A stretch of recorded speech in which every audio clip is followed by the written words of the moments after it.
Welcome to Monaco for round 2 of 1956. Ferrari back to the fore. Fangio on pole. Castellotti in second. Ronflockhart gets his BRM amongst the Ferraris. He will start third on the grid. So that's really good for Ronflockhart and BRM. Petercollins fourth on the grid. No sign of Phil Collins this weekend. He has had to return to Genesis, I'm afraid. Olivier Jean-behra is in 5th place and Paul Frere 6th. So all Ferraris in the top 6 apart from Flockhart. So good going for Ferrari. Fairman, the winner from Argentina, he starts 7th. So he's got to have a chance of some good points, because you've got to assume, seeing how it was in Argentina, that not all of those top 6 are going to finish the race. Stirlingmoss in 8th, just like he was in Argentina. So his qualifying performances at the moment leaving something to be desired, and he will be hoping for better in the race. Jeanbehra will start 9th in the Maserati. Luigi Musso 10th for Ferrari, and Alfonso Di Portago 11th in the second Ferrari. Piero Scotti 12th in the Connaught. He wasn't able to match his teammate in Argentina. He'll be hoping for a bit of a better race here today. Carlos Monditigre, don't know how to pronounce these names. Monditigre, I don't know. But he is 13th. Louis Rosier 14th. Tony Brooks 15th. And then a bit of disappointing qualifying session from Mike Hawthorn. Had a good race in an underpowered car in Argentina, finished 3rd, but he's only 16th on the grid here. So going to be tough for him to match or get anywhere near that, I'm afraid.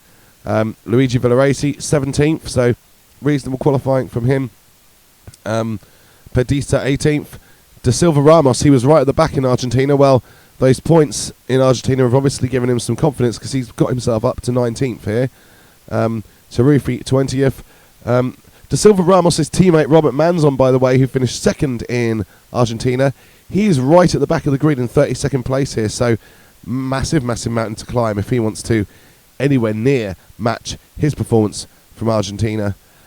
So we look forward to seeing Monaco. Should be a very interesting race, perhaps a little bit crazy. So interesting to watch.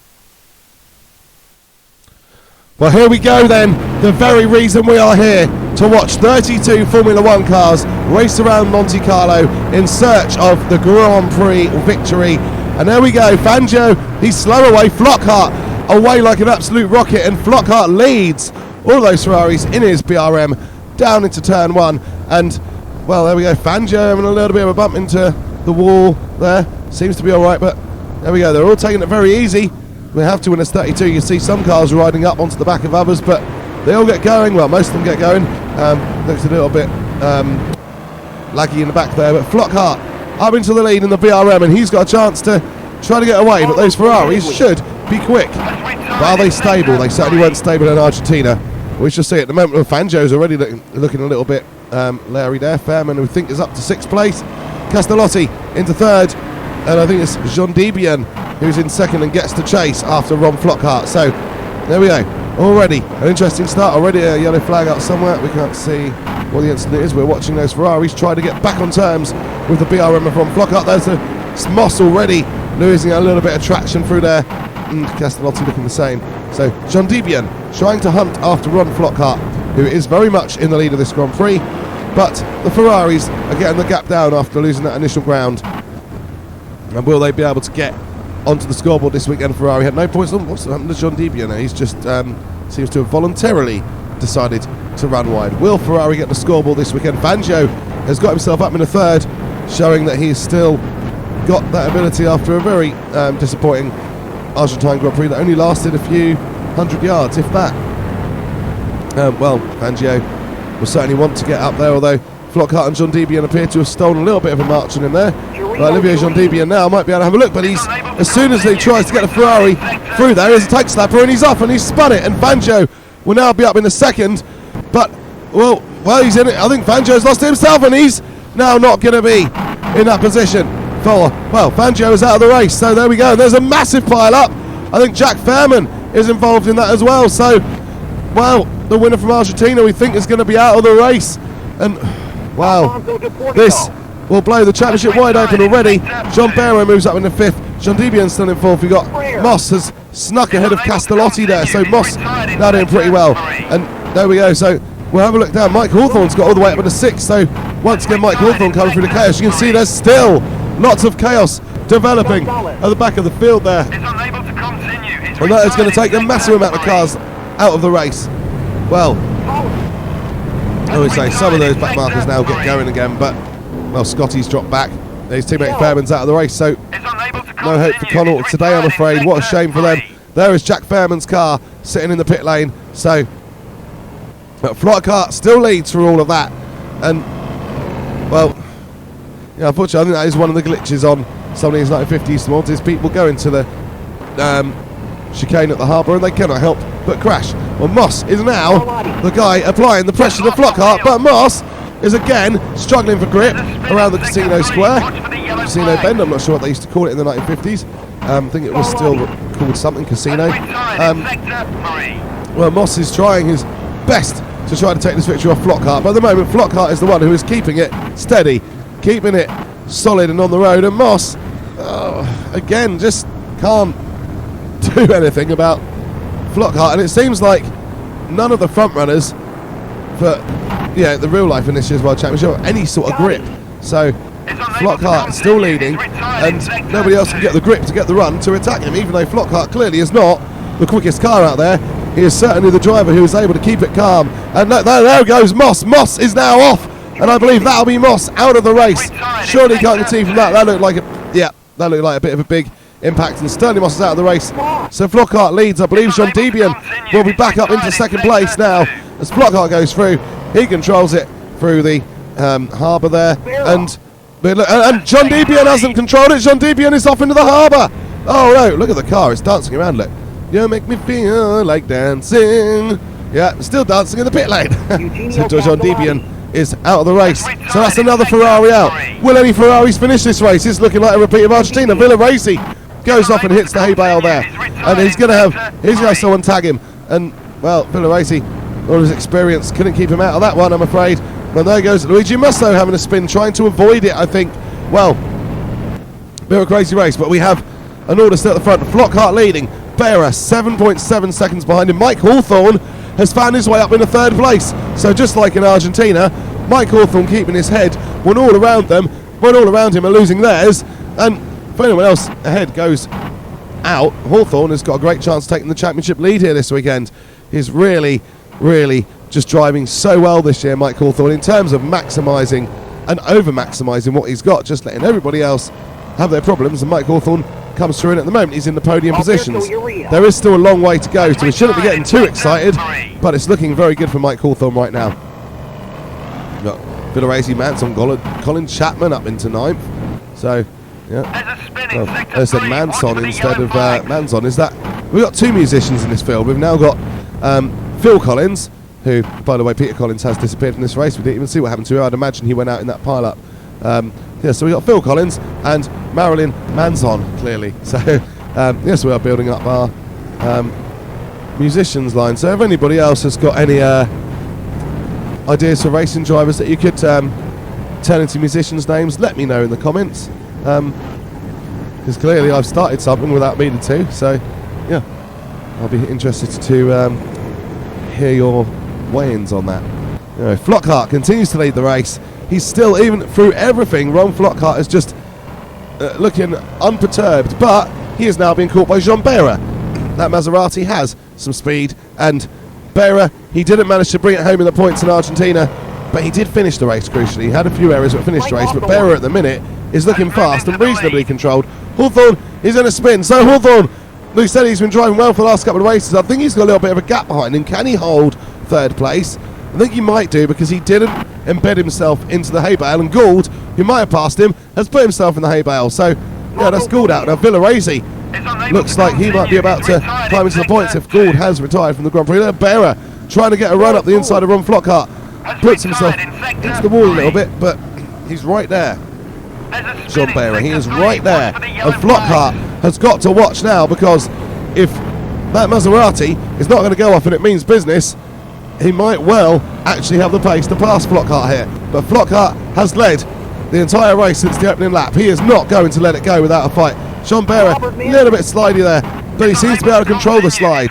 So, well, Ron Flockhart has never won a Grand Prix before. jeanbehra has never won a Grand Prix before. So, both of them fighting for that first win.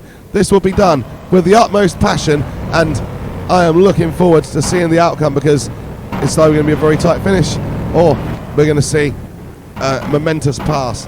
So yeah, let's see what happens here. Flockhart leading down into what we now know is, it seems like when I have to do with the commentary, Behra's inside Flockhart, and that, he made that look pretty straightforward. Jeanbehra inside Flockhart and up into the lead. So could Maserati get a win? BRM, we were hoping they were going to make it 2 British constructors winning the first 2 races, but realistically the British constructors still have a way to go, and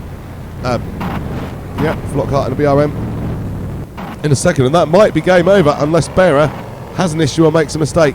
You see Mike Hawthorn still holding on 3rd, and there's Colin Chapman in 7th in the Vanwall, Maglioli and Musso, and I believe those are the last runners. There's 9 runners left in this Grand Prix, so out of 32 starters, shows you just how much of an attrition rate we have in the 1950s mods. Jeanbehra still leading quite comfortably. I think I was saying something a little while ago, I can't remember what I was saying. So Flockhart has slid across the other side this time, maybe just pushing harder to try to keep up with Jeanbehra, but I just can't see that happening. Jeanbehra is absolutely in control of this race now, and he just needs to avoid any mistakes to win the Monaco Grand Prix, to take his first victory of his career. And Behra going through, and I think he's now about to start his final lap with the fastest lap of the race. And well, this would be great for Maserati if they can get that win in. We think once again Ferrari have failed to score any points, and I'm wondering just how Ferrari season is going to go, because they are fast but very, very flawed. I mean, you're barely seeing any Ferraris get past half distance in races. So, well, what a letdown if they got the quickest car that they can't use it. Well, that gap Jeanbehra's got back to Flockhart now, absolutely massive. And once again we're seeing a very spread out race. Thankfully I've got a little bit to talk about from because we've got a bit of a history in this evolution now. We can say that Mike Hawthorn is still on course for a second podium in 2 races, as long as he keeps it on the road. He's already had 1 mistake in this race, so it's not completely set in stone, but Mike Hawthorn will be hoping that he can control it. And that's Villaresi losing position to Gordini. I'm assuming that's Silva-Ramos, because I think he was ahead of Manzon. Yes, it is. So Hermanodasilvaramos, 19th on the grid this time. He's up in the 4th. Started 32nd last time, finished 5th. So Silva-Ramos, another driver who might not be the quickest or have the quickest car out there, but he is just so good at driving a mature race and keeping it on the road.